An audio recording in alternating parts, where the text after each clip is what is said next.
All right, everybody, my first guest is he's a hilarious comedian. He's appeared in numerous films, including Undercover Brother and, that's right, fellas, Half Baked. Please welcome Dave Chappelle.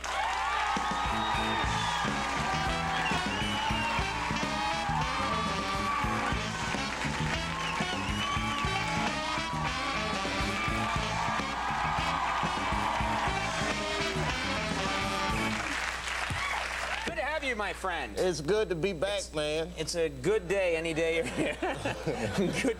Thanks, man. Yeah. How are things? What's going on? Everything good? Nothing happening. Thank you. Good night, everybody. Doing a great show. It's been slow. Really? Yeah, I'm trying to make my life exciting, so I've been stealing candy recently. Wait, you've been stealing candy to make your life exciting? Well, yeah, because, you know, crime is exciting, but I'm not a real criminal. It's a low-stakes crime, you know what I mean? Right. Like, if they catch me, I'm sorry, I forgot to pay. Here's 75 cents. But if they don't catch me, then I stole some candy, didn't I? You like the danger. The danger, man. Now, how's the marriage going? How long you been married?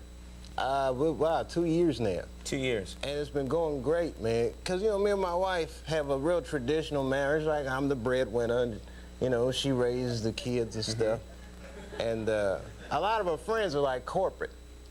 So they always get on. They're like, how could you just raise kids? I mean, you're a college-educated woman. But they don't understand how powerful she is in the household. I have the money. She has the vagina. You understand? Yes, I understand.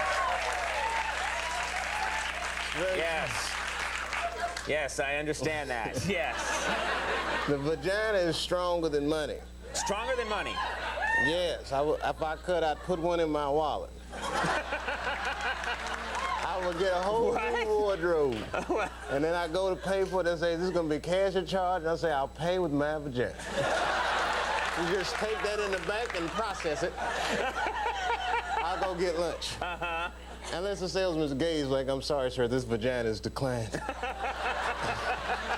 That's embarrassing when that happens. Yeah, we don't accept that here. I understand you took a trip recently. Where'd you went to, where'd you go, Africa? Africa. Africa. And let me tell you, I see what Bono was talking about now.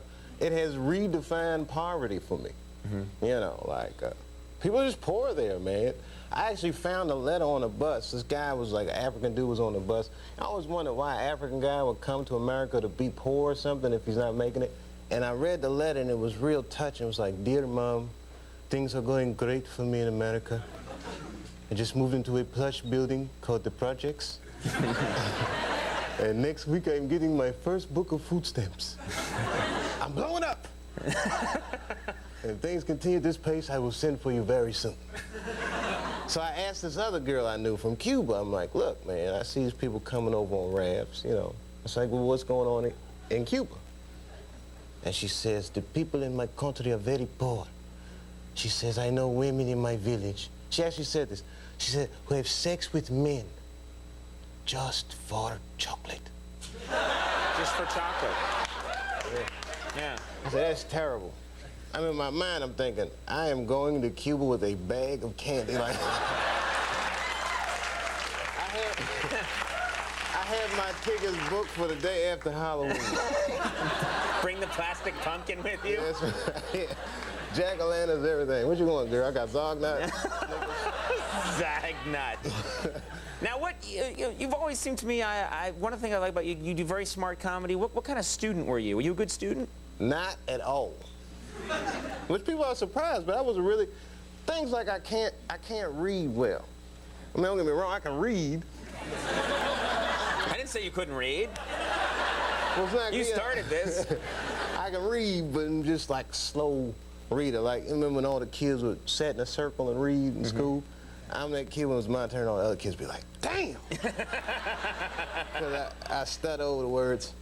But, you know, I could feel bad about that, but I just choose to blame white people. I think it just makes my life easier. You want to blame the white man for this? Well, yeah, because it used to be illegal for black people to read. That's true. Yeah. Before the Civil War, it was a crime. Yeah, you'd be surprised what was illegal for a black dude to do before the Civil War. I mean, you're under arrest for counting apples. Is this true? No, sir. No, sir, you know I can't count. It's like, shut up. I'm gonna whip you 5 times. That's 6. Aha!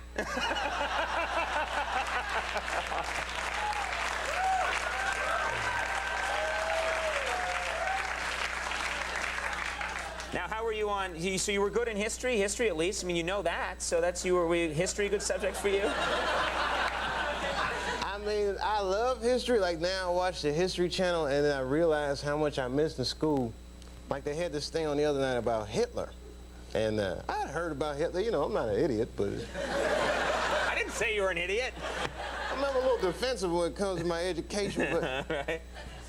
But man, this guy Hitler, man, I learned a lot about him watching this documentary. Let me tell you something. This guy did not like Jewish people at all.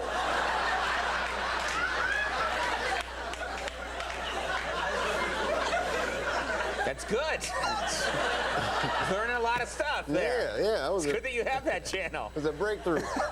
Are you, now, do you keep up on the news? I mean, you got to keep up on what's going on for your comedy. Sometimes, man, but it's freaking me out. Like, every time I watch the news, the space shuttle just come back, but they always just kind of slip it in. You know what I mean? Like, the space shuttle just came back from space, tying up some loose ends. Like, yeah, well, what loose ends in space, man? What's going on in space? Right. That is actually a loose end up there. It just make me uncomfortable. Why are they going to space so much? Studying it. Can they ever have no new information? No. What's going on in space? Like, would people feel comfortable if black people went to space every other day? You wouldn't like that. What are you doing in space? Nothing. We're just chilling. What? You know, you wouldn't feel comfortable about that. I would like to start a black colony on the moon if I could. I know that's a crazy thought, just to see how it go. Mm-hmm. I think you guys would miss us at first. You probably miss us, but we'd come back like every 4 years and give you like tapes and clothes to wear and stuff.